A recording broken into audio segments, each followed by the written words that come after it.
I think we all know the moment. You're sitting around with your boys, just chilling, and all of a sudden you have this conversation about some of the best storyline games you've ever played, ranging from the classic Call of Duty games to the Halo days, from playing GTA San Andreas and Vice City to now more of the modern games like GTA 5 Story Mode to God of War, The Last of Us, Red Dead Redemption 1 and 2, the Insomniac Spider-Man games, to Batman Arkham Knight, and a lot more. But there is always this one game that gets left out of this whole conversation, and that is Square Enix Guardians of the Galaxy, and I personally don't understand why. It is such an amazing game. It has almost everything that a good story mode game needs, but still people don't give it the recognition it deserves, and that's why I'm making this video today, to show y'all why Guardians of the Galaxy is one of the most underrated games ever. Starting with looking at everything the game does good, with the first thing being graphics. This game has beautiful graphics in and outside of the cutscenes. Sometimes you can't even distinguish the two from each other. The amount of detail in the characters are incredible. To all the little hairs on Rocket, all the details of Drax's muscles and tattoos, to all the tree branches of Groot, to the perfect adaptation of Peter and Gamora. And staying on the topic of character looks, the different outfits that we got are so good and funny. Seeing Rocket in a full suit with sunglasses, or the amazing Apocalypse version of the whole team, or the crazy realistic real-life movie adaptation outfits. You really get the sense that they put in a lot of effort in this game to get everything right. Unlike another Marvel game they made. Now, another thing that is absolutely perfect in this game is the soundtrack. Like, oh my god, the songs in this game are so good and they couldn't have done a better job. The soundtrack is perfect to the originals and the 80s/90s type of music. They just hit different in every single scenario. Whether it's in a cutscene or in a fight, they just work all the time. And now talking about fighting mechanics. In this game you fight with everybody while only really controlling Peter. This game implants a type of leader role where you can semi-control your whole team while fighting with LB or L1. You can choose anybody on your team and tell them to attack a specific opponent. Everyone has 4 of their own special attacks, each different and designed around their character. Like all of Drax's attacks have things to do with his strength and will just rush the opponent with no care in the world, while Gamora takes more of an assassin tone with her blade. Then you have Rocket, who just goes guns blazing and uses his artillery of weapons to his best advantage. At last you have Groot, who will use his growing tree branches to either stun opponents or heal us. And those are just the attacks that Peter can tell them to do. They also fight on their own. So, like you can see, the combat is really fun and good designed. It really makes you feel like you're the leader of the group. And that is something you exactly want. Because we now need to look at the main man himself, Star-Lord, aka Peter Quill. And his moveset is quite a bit more expanded upon. He has his elemental guns. Throughout the game, you are going to unlock different elements that you can use to defeat different types of opponents or challenges throughout the map. You have 4 different elements. You have ice, lightning, wind and fire. They are limited though, as the more you use them, the quicker your charge will drain. And when empty, pretty obvious you can't use that element anymore. So you have to be careful about what elements you use in which scenario. But don't worry, it doesn't make the gun completely useless. It still has its base attack, a laser bolt, that you can use pretty much as you want. The only thing that you need to look out for is that the guns can overheat. But that's not all. Just like the 4 others, Peter also got his own 4 abilities. One where he becomes indestructible and immune to all damage. One where he can fly, and the other 2 are weapon-based damage dealing abilities. But even after all of that, we're still not finished, as he has one more ability, the Huddle Up. Guys, huddle up! Where he can call in his team and they will talk to Peter in either a positive or negative way. What a blast! I haven't felt this excited since the Galactic War! Better watch her out there, Quill. She fought on both sides, remember? then you will get the choice to give them a pep talk in either one or two ways. Based on what they said to you, you need to choose the correct option. If you choose correctly, the team will get a mega boost and everybody's abilities will have as good as no cooldown on them. So you can just spam the abilities and wreck the whole field in seconds. And honestly, this is one of the most fun things to do.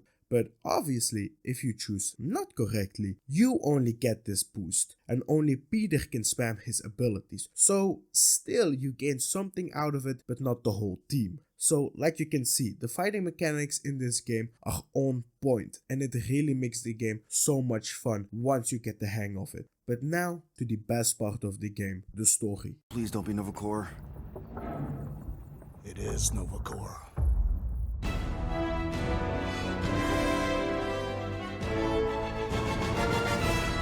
And the way how it's told to you, you see everything through Peter's eyes and you really get to learn him in a different way throughout the game. You're going to have flashbacks from a time that he was on Earth and the way how he ended up in space and therefore later on becoming Star-Lord. The other thing that I love about the game is the dialogue options that we get and the different choices we are allowed to make to shape our Star-Lord. And the choices will have a small effect upon the story and other characters and the way how he learns how to cope with being a leader and so much more. Another thing that this game does amazing is the way how the team develops and learns how to work with each other. Like at the start of the game, nobody likes each other. Rocket doesn't want to work with either Gamora or Drax and rather stays a 3-man team with Peter and Groot. While Drax on the other hand doesn't trust Gamora at all and still thinks she is an assassin trying to kill him to avenge her father's death. While at the same time having no respect for Rocket and just seeing him as a rodent that is good with tech. And then you have Gamora who kinda hates the whole situation. She doesn't like to work with a team but needs to find something in her life. She thinks Drax is a big ass idiot, Rocket an egotistic maniac, and she doesn't really trust Peter's leader skills. So everyone in the team either doesn't want to work with each other or doesn't trust each other. So at the start of the game, the team is a big ass mess. But that is one of the more beautiful things about this story. The way how the team develops over time and how you really can see the character development in everyone. Take Rocket and Drax for example. At the start of the game, there is this one moment where you and the whole team get stuck upon this platform and there is no obvious way around to the next one. So Drax just decides to pick up Rocket and on your command will just throw him to the other platform. While that is fucking hilarious by the way, it is the best way to get around. But it is mad disrespectful to Rocket and he will not take it lightly. Throw him. No! Very well! Peter? It's okay, he'll land on his feet. I guess that only applies to cats. You sons of sharks! Scut-busting ass! I am not familiar with these words. Filthy grunt scum! But I think he's making them up. He's really pissed. You can rot, you free-bagging flarkhole! At least he's not shooting at us. He missed on purpose, right? But now towards the end of the game, we face the same scenario where there is no obvious way around a certain obstacle and this time Rocket suggests that he gets thrown to the other side because it's the easiest way and it is mad effective. But this time Drax refuses as he now sees Rocket as a friend and will not belittle him like that anymore. If I could just get to the other side, I could hack that thing and drop the bridge. If you can get to the other side, we can get to the other side, and it wouldn't matter. Throw me. What? Throw me! Just get muscles to huck me across. Do you have any idea how far down it is if you miss? We ain't got time to argue. I'll make it. Leave this to me! Glad that wasn't Rocket. You are a valued member of this team, not a tool to be thrown about. This is one of the many character development moments that we will get in the game. And I mean for everyone. Peter, Gamora, Drax, Groot, Rocket, everyone will have their moment. All in different ways. And I'm not gonna go and tell y'all anymore, as it will spoil the full-blown story arc of the team. So, the game has good graphics, a fantastic fighting system, and an amazing story. But still, the game never gets talked about when discussing some of the best story-driven games. And I just blame one thing. This piece of shit.